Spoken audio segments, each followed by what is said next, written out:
Hello, tool kit for NEET में आज हम लोग पढ़ेंगे मैकेनिज्म ऑफ मसल कॉन्ट्रैक्शन।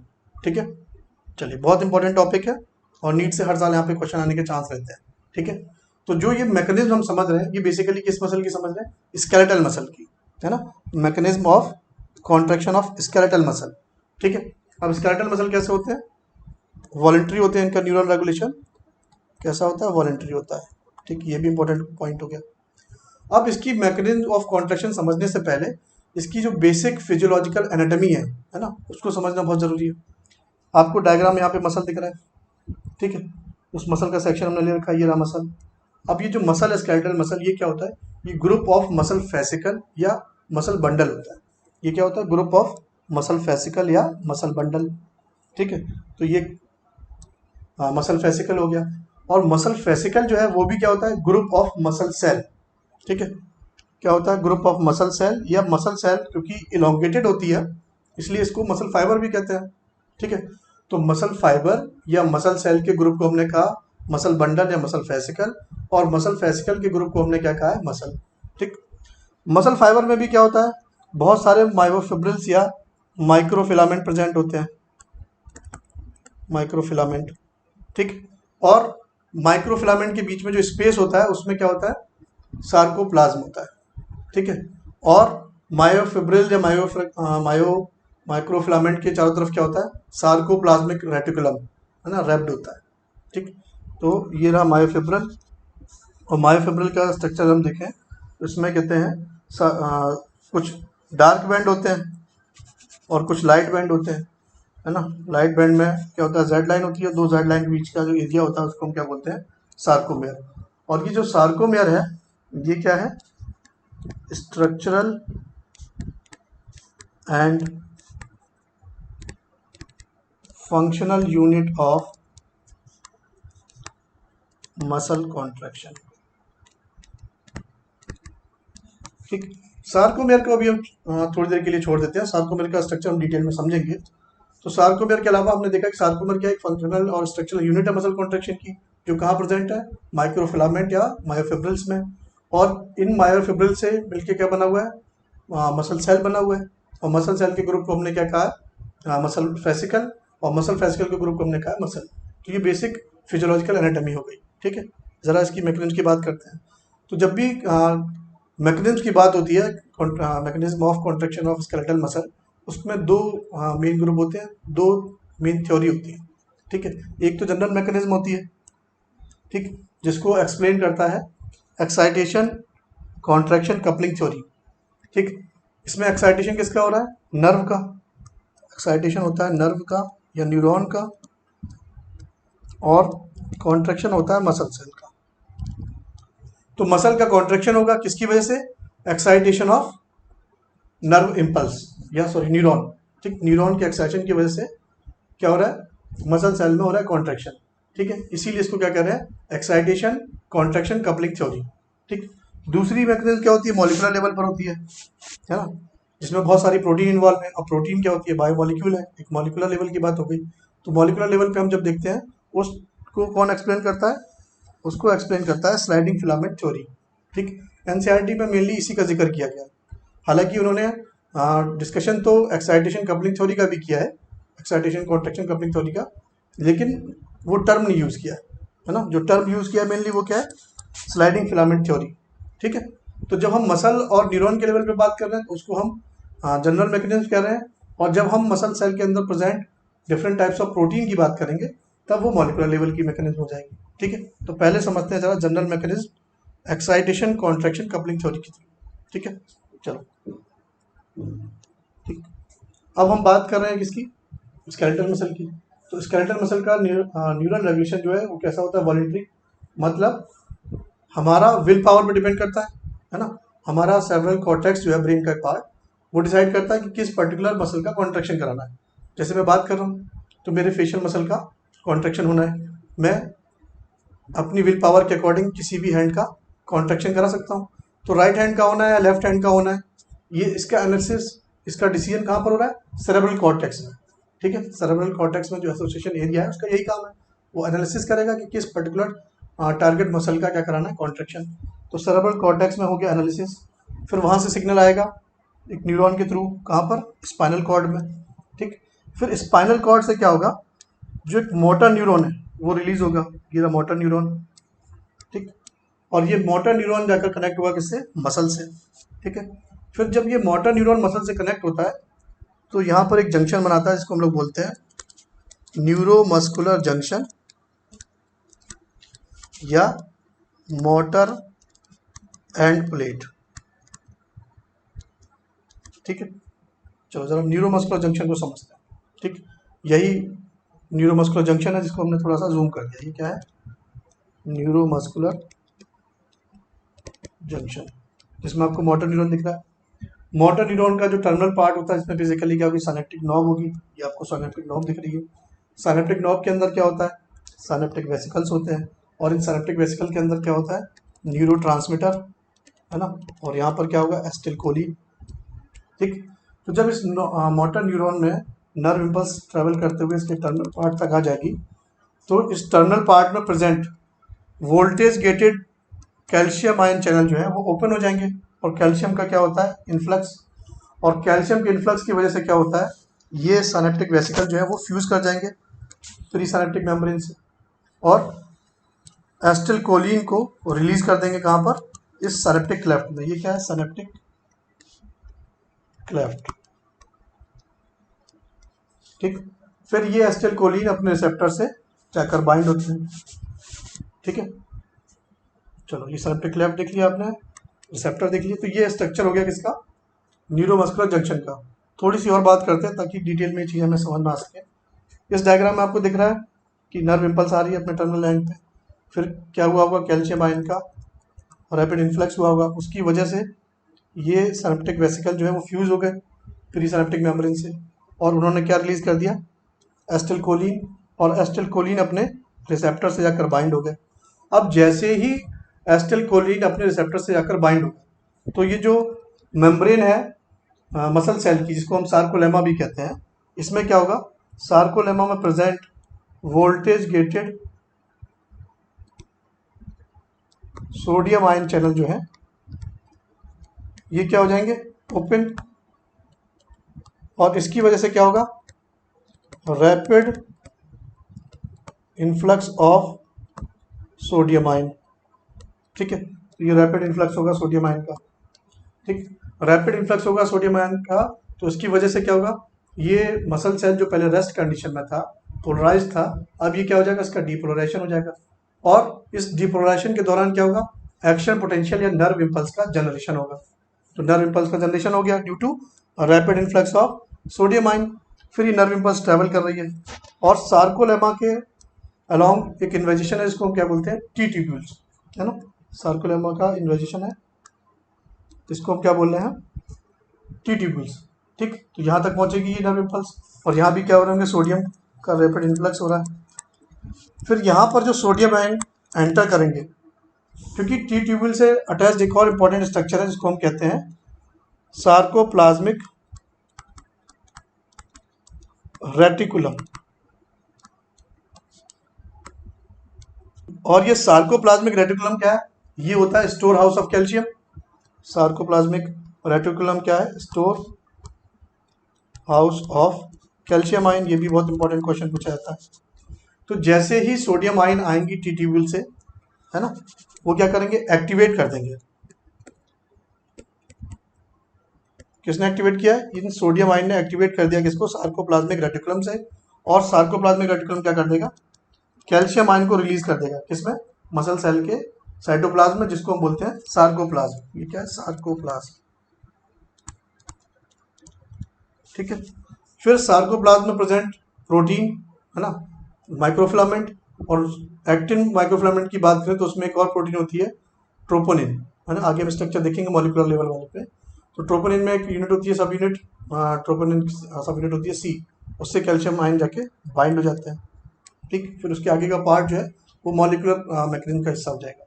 ठीक, तो एक्साइटेशन कपलिंग थ्योरी यहीं तक है कि पहले क्या हुआ, सेंट्रल नर्वस सिस्टम से सिग्नल आया मोटर न्यूरॉन के थ्रू, और मोटर न्यूरॉन के टर्मिनल एंड ने क्या किया, एसिटिलकोलिन को रिलीज कर दिया। एसिटिलकोलिन जाके बाइंड करेंगे सार्कोलेमा में प्रेजेंट अपने रिसेप्टर से, और जैसे ही रिसेप्टर से बाइंड करेंगे तो क्या होगा, डीपोलराइजेशन हो जाएगा सार्कोलेमा का, और उसकी वजह से क्या होगा, नर्व इम्पल्स का जनरेशन और कंडक्शन होगा। फाइनली वो नर्व इम्पल्स पहुंचेगी टी ट्यूब्यूल तक, और टी ट्यूब्यूल में जैसे ही सोडियम आयन का इन्फ्लक्स होगा उसकी वजह से वो सोडियम आयन एक्टिवेट कर देंगे किसको, सार्कोप्लाज्मिक रेटिकुलम को, और finally sarcoplasmic reticulum calcium ion को रिलीज कर देता है। यहाँ तक का जो पार्ट है वो है excitation coupling theory. Excitation coupling theory को जरा हम एक फ्लो चार्ट से भी समझ लेते हैं, ठीक है। सबसे पहले क्या होता है, नर्व इम्पल्स जो है उसको कौन सेंड कर रहा है, सेंट्रल नर्वस सिस्टम, है ना, किसके थ्रू, मोटर न्यूरॉन के थ्रू। फिर ये मोटर न्यूरॉन क्या करेगा, मसल सेल के साथ जाकर क्या कर लेता है, न्यूरोमस्कुलर जंक्शन बना लेगा, या इसी को हम मोटर एंड प्लेट कहते हैं, ठीक। फिर हमने क्या कहा था कि भाई नर्व इम्पल्स ट्रेवल कर रही है कहाँ से, स्टार्ट हुआ था सेंट्रल नर्वस सिस्टम से, फाइनली मोटर न्यूरॉन में भी आ गई, और जब नर्व इम्पल्स मोटर न्यूरॉन के टर्मिनल पार्ट या साइनेप्टिक नोब तक पहुंच जाती है, ठीक है, फिर क्या होता है, इस साइनेप्टिक नोब में present voltage gated calcium ion channel open होंगे, कैल्शियम आयन का रैपिड इन्फ्लक्स होगा, उसकी वजह से क्या होगा, साइनेप्टिक नोब में प्रेजेंट साइनेप्टिक वेसिकल जाकर फ्यूज हो जाएंगे प्री साइनेप्टिक मेम्ब्रेन से, और अल्टीमेटली रिलीज कर देंगे किसको, एस्टिल कोलिन को, कहाँ पर, साइनेप्टिक क्लेफ्ट में, ठीक है। फिर ये जो न्यूरो ट्रांसमीटर एस्टिल कोलिन ये जाकर बाइंड करेंगे अपने रिसेप्टर से, और रिसेप्टर कहाँ पे प्रेजेंट होंगे, cell membrane of muscle cell, जिसको हम लोग क्या बोलते हैं, सार्कोलेमा। और जैसे ही ये अपने रिसेप्टर से बाइंड करेंगे तो क्या होता है, rapid influx of sodium ion, और इस सोडियम आयन के रैपिड इन्फ्लक्स की वजह से क्या होगा, डीपोलराइजेशन हो जाएगा सार्कोलेमा का, है ना, और यहीं पे क्या स्टार्ट हो जाएगा, एक्शन पोटेंशियल जनरेट हो जाएगा। ये एक्शन पोटेंशियल पे हम लोग क्या बोलते हैं, नर्व इम्पल्स। अब नर्व इम्पल्स जनरेट हो गई किसमें, मसल सेल में, फिर ये अलोंग द सार्कोलेमा ट्रेवल करेगी, फाइनली कहाँ पहुंच जाएगी, टी ट्यूब्यूल पे। तो टी ट्यूब्यूल पे जब सोडियम आयन का इन्फ्लक्स होगा, है ना, तो ये किसको एक्टिवेट कर देंगे, सार्कोप्लाज्मिक रेटिकुलम से, है ना, सार्कोप्लाज्मिक रेटिकुलम को एक्टिवेट कर देंगे, और सार्कोप्लाज्मिक रेटिकुलम जो है वो क्या है, store house of calcium ion, ठीक है। फिर सार्कोप्लाज्मिक रेटिकुलम जो है वो अल्टीमेटली क्या करेगा, रिलीज कर देगा कैल्शियम आयन को, ठीक।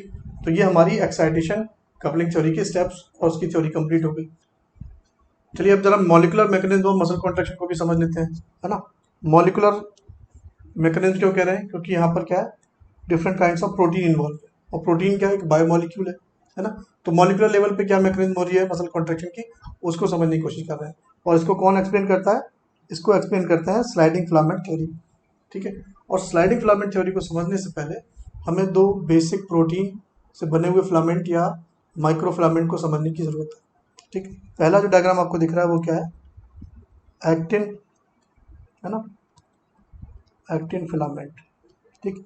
एक्टिन फिलामेंट क्या है, पॉलीमर है किसका, एफ एक्टिन का, दो एफ एक्टिन के थ्रेड होते हैं, और एफ एक्टिन भी किसका पॉलीमर होता है, जी एक्टिन का, जी एक्टिन। और इस जी एक्टिन में क्या होता है, एक एक्टिव साइट होती है, एक्टिव साइट, है ना, किसके लिए, for myosin head, myosin head, ठीक है।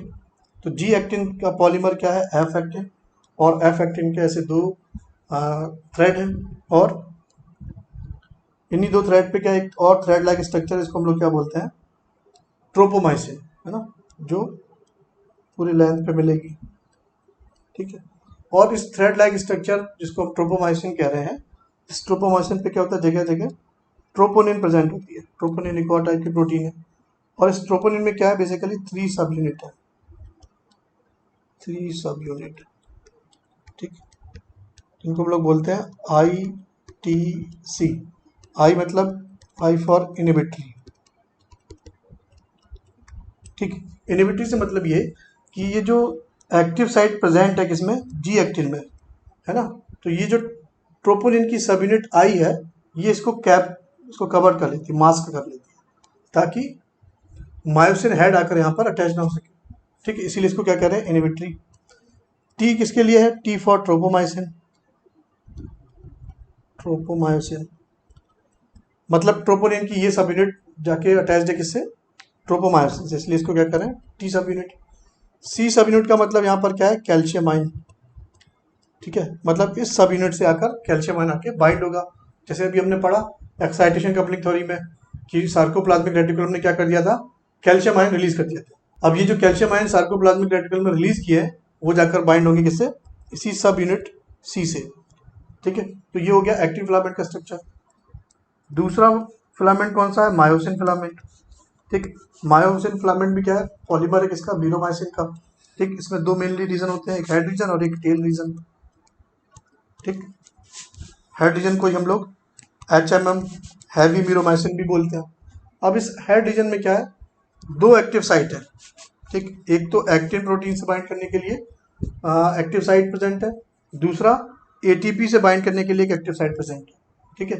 तो ये मायोसिन हेड कहाँ पर जाके बाइंड होता है, जी एक्टिन में प्रेजेंट एक्टिव साइट्स, अभी हमने बात की, ठीक। एक और इम्पोर्टेंट बात कि इस मायोसिन हेड में एक इम्पोर्टेंट एंजाइम होता है जिसको बोलते हैं ATPase, ठीक।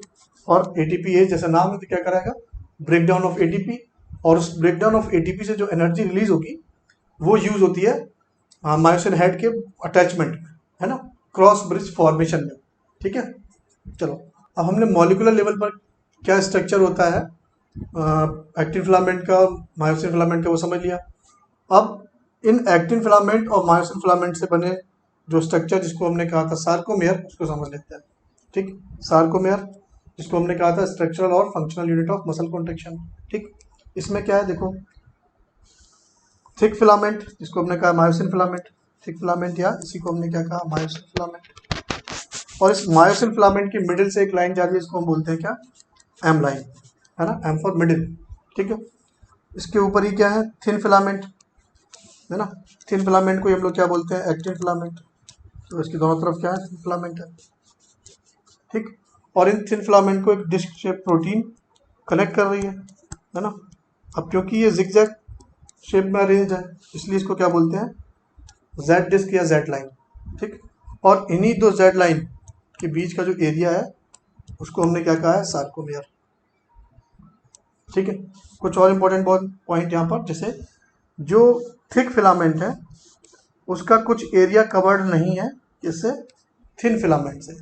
तो मायोसिन का वो एरिया जो थिन फिलामेंट से या एक्टिव फिलामेंट से कवर्ड नहीं है उसको हम क्या बोलते हैं, एच जोन। इस पर बड़ा क्वेश्चन आता है, ठीक है।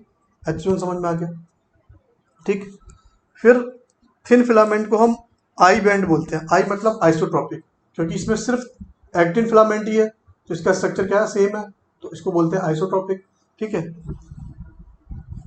एक दूसरा बैंड जो है उसको क्या बोल रहे हैं, ए बैंड। ए मतलब क्या, एनाइसोट्रॉपिक, क्योंकि इसमें क्या है, ये है ए बैंड, ठीक। इसमें क्या है, मायोसिन फिलामेंट तो है ही है, साथ में थोड़ा सा क्या है, एक्टिन फिलामेंट भी है, थिन फिलामेंट भी है। तो इसमें मायोसिन और एक्टिन दोनों ही फिलामेंट होते हैं, इसीलिए इसको क्या बोलते हैं, ए बैंड, ठीक। आई बैंड जो है उसका अपीयरेंस कैसा होता है, लाइट, तो इसी को लाइट बैंड भी बोलते हैं। और ए बैंड का जो अपीयरेंस है वो कैसा होता है, डार्क, इसलिए ए बैंड को डार्क बैंड भी बोलते हैं, ठीक है। चलो, तो सार्कोमेयर का क्या स्ट्रक्चर होता है, कैसे मिलके बना है वो एक्टिन और मायोसिन फिलामेंट से, वो हमने समझ लिया। एक क्वेश्चन और आता है कि भाई सार्कोमेयर में क्या इन्वॉल्व है, तो सार्कोमेयर में हम देखें दो हाफ थिन फिलामेंट है, हाफ थिन, फिर वन मायोसिन और हाफ थिन फिलामेंट, ठीक। ये अरेंजमेंट है किसका, सार्कोमेयर का। इस पे भी नीट में क्वेश्चन आ चुका है। तो हमने मॉलिक्यूलर लेवल में जो प्रोटीन का स्ट्रक्चर उसको समझ लिया और प्रोटीन के स्ट्रक्चर से बने हुए सार्कोमेयर को भी समझ लिया। अब जरा बात कर लेते हैं एक्चुअल स्लाइडिंग फिलामेंट थ्योरी की, ठीक है। तो यहाँ पे आपको दिख रहा है एक मायोसिन फिलामेंट है ये, और ये क्या है, एक्टिन फिलामेंट, ठीक है। चलो, तो अब जैसे मेरा ये हैंड जो है ये क्या है, ये मायोसिन फिलामेंट है, थिक फिलामेंट, और इसका ये क्या है, हेड है, ठीक है। और ये अपर हैंड जो है ये क्या है, एक्टिन फिलामेंट है, और एक्टिन फिलामेंट में ये क्या है, एक्टिव साइट, किसके लिए, मायोसिन हेड के लिए। यहाँ पर आकर मायोसिन हेड अटैच होगा, ठीक है। तो सबसे पहले क्या, मसल रिलैक्सड है, तो ये भी अपने रिलैक्सड है, ये हिंज तो बना ही रहता है। फिर क्या होगा, ATP आकर बाइंड होगा किससे, मायोसिन फिलामेंट से, और मायोसिन फिलामेंट के हेड में ATP के लिए एक बाइंडिंग साइट थी, वहां पर आकर ATP बाइंड हो गया, ठीक। अभी ATP बाइंड होने से ब्रिज का फॉर्मेशन नहीं हो रहा है, ठीक है, ATP आके बाइंड हो गया है, ठीक। फिर ये जो ATP है इसका क्या होगा, मायोसिन हेड में प्रेजेंट ATPase, इस ATP का क्या कराएगा, हाइड्रोलिसिस, ब्रेक डाउन, और उस ब्रेक डाउन की वजह से क्या होगा, एनर्जी रिलीज होगी, एनर्जी मिल जाएगी, और उस एनर्जी का यूज करके ये मायोसिन हेड आके बाइंड हो जाएगा। ठीक, अब क्या हो गया, formation of cross bridge, myosin head और active site of active filament के बीच में क्या बॉन्ड बन गया, इसी को क्या बोलते हैं, क्रॉस ब्रिज फॉर्मेशन। ठीक, किसकी वजह से हुआ, मायोसिन हेड ने क्या किया, एटीपी का ब्रेक डाउन, तो एटीपी के हाइड्रोलिसिस की वजह से क्या हुआ है, क्रॉस ब्रिज फॉर्मेशन हुआ है। ठीक, तो एनर्जी का एक पार्ट तो उसने क्या अटैचमेंट में खर्च कर दिया, दूसरा इसको पुल करने में, ठीक है, पुल कर दिया, और उसके बाद क्या करेगा, पुल करने के बाद जो एटीपी के ब्रेकडाउन के बाद प्रोड्यूस हुआ था प्रोडक्ट एडीपी और इनऑर्गेनिक फॉस्फेट, उनको रिलीज कर देगा और खुद रिलैक्स हो जाएगा। क्या होगा, रिलैक्स हो गया। इंपॉर्टेंट बात क्या है, मैंने क्या कहा कि एडीपी और इनऑर्गेनिक फॉस्फेट को उसने रिलीज कर दिया और कैसा हो गया, रिलैक्स हो गया। रिलैक्स हुआ लेकिन डीअटैच नहीं हुआ है अभी, है ना। डीअटैचमेंट कब होगा, जब फिर से एक नया एटीपी आके बाइंड होगा और ये फिर क्या होगा, डीअटैच होगा। ठीक, फिर क्या होगा, मायोसिन हेड एटीपी का हाइड्रोलिसिस करेगा, फिर से बाइंड करेगा, पुल करेगा, फिर नया एटीपी आके बाइंड होगा, डीअटैच हो जाएगा, फिर जो एटीपी आके बाइंड हुआ उसका हाइड्रोलिसिस होगा और ये आके अटैच होगा, पुल करेगा, रिलैक्स हो जाएगा, फिर ये नया एटीपी आके बाइंड करेगा और ये डीअटैच हो जाएगा। तो ये पूरा प्रोसेस चलता रहेगा और इससे क्या होगा, मायोसिन फिलामेंट के ऊपर एक्टिन फिलामेंट स्लाइड करता है, इसीलिए इसको क्या बोलते हैं, स्लाइडिंग फिलामेंट थ्योरी। ठीक है, और दोनों तरफ से एक्टिन फिलामेंट जो है वो क्या होंगे, पुल होके मायोसिन हेड को कवर कर लेते हैं, ओवरलैप कर लेते हैं, और उसकी वजह से क्या होता है, एच जोन डिसअपियर हो जाता है। जब मैक्सिमम कॉन्ट्रैक्शन होता है तो एच जोन डिसअपियर हो जाता है। ठीक है, अब जरा इस थ्योरी को समझने के लिए आप पहले से वो डायग्राम में देख लो। यहाँ पे देखो क्या हो रहा है, ये हाइड्रोलिसिस हो गया, एडीपी और इनऑर्गेनिक फॉस्फेट बन गया, इसकी वजह से क्या होगा, क्रॉस ब्रिज का फॉर्मेशन हो गया, मायोसिन हेड जाके अटैच हो जाएगा, क्रॉस ब्रिज का फॉर्मेशन हो गया, क्रॉस ब्रिज का फॉर्मेशन होगा, पुल कर देगा, फिर क्या होगा, रिलैक्स हो जाएगा और स्लाइड हो जाएगा, स्लाइडिंग होगी, है ना। पुलिंग की वजह से क्या होगा, स्लाइडिंग होगी, और स्लाइडिंग के बाद वो आ जाता है रिलैक्स मोड में और क्या करता है, रिलीज कर देता है किसको, एडीपी को और इनऑर्गेनिक फॉस्फेट को। फिर क्या होगा, एक नया एडीपी आके बाइंड किया मायोसिन हेड से, और ये जो ब्रिज बना हुआ था वो क्या हो जाएगा, ब्रेक हो जाएगा। मायोसिन हेड और एक्टिव फिलामेंट की एक्टिव साइड से जो बॉन्ड बना था वो ब्रेक हो जाता है। ठीक, यही पूरा प्रोसीजर है किसका, स्लाइडिंग फिलामेंट थ्योरी का। जरा इसको स्टेप्स में समझ लेते हैं पॉइंट वाइज। हमने सबसे पहले क्या लिखा हुआ है कि भाई कैल्शियम आयन रिलीज हो गए थे कहाँ से, सार्कोप्लाज्मिक रेटिकुलम से। ठीक, फिर वो कैल्शियम आयन आके कहाँ बाइंड हुए थे, सी सब यूनिट ऑफ ट्रोपोनिन। ठीक, और जैसे ही सी सब यूनिट ऑफ ट्रोपोनिन में रखे वो बाइंड हुए तो ट्रोपोनिन में क्या होता है, कॉन्फॉर्मेशनल चेंज होता है। कॉन्फॉर्मेशनल चेंज से मतलब है कि भाई ये एक्टिव साइट थी, इसको कवर कर रखा था, मास्क कर रखा था किसने, सी सब यूनिट ने। जब इसमें कन्फर्मेशन चेंज होगा तो सी सब यूनिट जो है वो मूव कर जाएगी, है ना, और ये जो एक्टिव साइट थी वो क्या हो जाएगी, ओपन हो जाएगी। ठीक है, तो कैल्शियम आयन आके बाइंड हो गए सी सब यूनिट ऑफ ट्रोपोनिन पे, उसकी वजह से क्या होगा, कॉन्फॉर्मेशनल चेंज या स्ट्रक्चरल चेंज किसमें, ट्रोपोनिन में। ठीक, और ट्रोपोनिन और ट्रोपोमाइसिन कॉम्प्लेक्स जो थ्रेड लाइक प्रोटीन थी इसको हमने कहा था ट्रोपोमाइसिन। तो ट्रोपोनिन और ट्रोपोमाइसिन जो है वो क्या होंगे, वो मूव कर जाएंगे from away from myosin binding site on actin filament. ठीक है, तो जी एक्टिन में जो एक्टिव साइट प्रेजेंट थी मायोसिन हेड के लिए उससे वो दूर चले जाएंगे, या कह लो कि अनमास्क हो जाएगा, या वो एक्टिव साइट ओपन हो जाएगी। ठीक, फिर क्या होता है, हाइड्रोलिसिस ऑफ एटीपी, और इस हाइड्रोलिसिस एटीपी की वजह से एनर्जी का जनरेशन होता है। उसका एक पार्ट यूज होता है मायोसिन हेड के अटैचमेंट में, दूसरा पुल में। ठीक, मायोसिन हेड में एटीपी का हाइड्रोलिसिस हो गया, मायोसिन हेड जाके बाइंड कर जाएगा किससे, expose site, exposed active site on actin filament, और इसी को हम क्या कह रहे हैं, फॉर्मेशन ऑफ क्रॉस ब्रिज। ठीक है, फिर क्या करेगा, इसकी वजह से जो दूसरा पार्ट था एनर्जी का उसको क्या, वो क्या किसमें यूज होता है, पुलिंग में, है ना। This pulls actin filament towards the centre of A band. ठीक, और उसकी वजह से क्या होगा, शॉर्टनिंग ऑफ सार्कोमियर, या इसी को हम बोलते हैं मसल कॉन्ट्रैक्शन। ठीक है, दोनों तरफ से क्या होगा, एक्टिन फिलामेंट पुल होकर आएगा toward centre of A band, और सार्कोमियर जो है वो शॉर्ट हो जाएगा, और शॉर्टनिंग ऑफ सार्कोमियर क्या कहलाता है, कॉन्ट्रैक्शन। ठीक है, फिर क्या होगा, मायोसिन हेड जो है वो रिलीज कर देगा एडीपी और इनऑर्गेनिक फॉस्फेट को, और किस में आ जाएगा, रिलैक्स स्टेट में आ जाएगा, अभी रिलैक्स स्टेट में आया लेकिन डी अटैचमेंट नहीं हुआ है, क्रॉस ब्रिज ब्रेक नहीं हुआ है। क्रॉस ब्रिज ब्रेक कब होगा? जब एक न्यू एटीपी आकर बाइंड करेगा किससे? मायोसिन हेड से, और उसकी वजह से क्या होगा? क्रॉस ब्रिज ब्रेक हो जाएगा। ठीक है, तो ये क्रॉस ब्रिज का प्रोसेस जो है, फिर से क्या होगा कि भाई जो क्रॉस ब्रिज में न्यू एटीपी आके बाइंड हुआ है, अब इस न्यू एटीपी का फिर से क्या होगा? हाइड्रोलिसिस हो जाएगा, और मायोसिन हेड जो है फिर से आके बाइंड करेगा, पुल करेगा, और ये साइकिल जो है ऐसी चलती रहेगी कब तक? मतलब ये जो साइकिल है ब्रिज फॉर्मेशन की और ब्रेकेज की, ये चलती रहती है, स्लाइडिंग होती रहती है ना। और ये साइकिल जब तक चलती है जब तक कि जो कैल्शियम आयन है वो वापस सार्कोप्लाज्मिक रेटिकुलम में पंप नहीं कर दिया जाता, मतलब उनका एक्टिव ट्रांसपोर्ट नहीं कर दिया जाता। ठीक है, तो स्लाइडिंग कब तक कंटिन्यू रहती है? जब तक कैल्शियम आयन जो है उनको पंप नहीं कर दिया जाता वापस किसमें? Sarcoplasmic reticulum. तो जब सार्कोप्लाज्मिक रेटिकुलम में कहते हैं कैल्शियम आयन चले गए, उसकी वजह से क्या होगा? फिर से मास्किंग हो जाएगी किसकी? Active site present on actin filament, या फिर क्या है, सी सब यूनिट ऑफ ट्रोपोनिन क्या कर लेगी? एक्टिव साइट की मास्किंग करा देगी।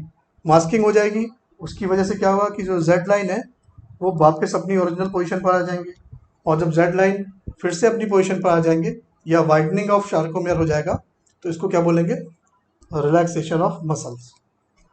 ठीक है, चलो एक बार समअप कर लेते हैं पूरी थ्योरी को। सबसे पहले क्या हुआ? सेंट्रल नर्वस सिस्टम ने नर्व इम्पल्स के थ्रू सिग्नल भेजा। ठीक है, और वो नर्व इम्पल्स में कहते हैं पहले सेंट्रल नर्वस सिस्टम से आई स्पाइनल कॉर्ड में, फिर स्पाइनल कॉर्ड से कहाँ पे आई? मोटर न्यूरॉन के थ्रू मसल पे, और उन्होंने क्या बना लिया? मोटर एंड प्लेट या न्यूरोमस्कुलर जंक्शन। फिर जो टर्मिनल एंड था मोटर न्यूरॉन का, उसने क्या रिलीज किया? उसने रिलीज किया एसिटिलकोलिन को। एसिटिलकोलिन जाके बाइंड हो गई सार्कोलेमा ऑफ मसल सेल पे, और जैसे ही वो बाइंड हुए तो क्या हुआ? सोडियम का रैपिड इन्फ्लक्स हुआ, और सोडियम के रैपिड इन्फ्लक्स की वजह से क्या हुआ? सार्कोलेमा डिपोलराइज्ड हो गई, एक्शन पोटेंशियल जनरेट हुआ, और वो action potential nerve impulse sarcolemma के अलावा ट्रैवल करने लगी। ट्रैवल करते करते वो कहाँ पहुंचेगी? टी ट्यूब्यूल्स में, और टी ट्यूब्यूल्स में जाकर वो क्या करेगी? सोडियम आयन रिलीज करेगी, और उस सोडियम आयन की वजह से क्या होगा? सार्कोप्लाज्मिक रेटिकुलम एक्टिवेट हो जाएगा, और सार्कोप्लाज्मिक रेटिकुलम कैल्शियम आयन को रिलीज कर देगा। कहाँ पर? सार्कोप्लाज्म में। फिर जो सार्कोप्लाज्म में कैल्शियम आयन रिलीज हुए वो जाकर बाइंड होते हैं कहाँ पर?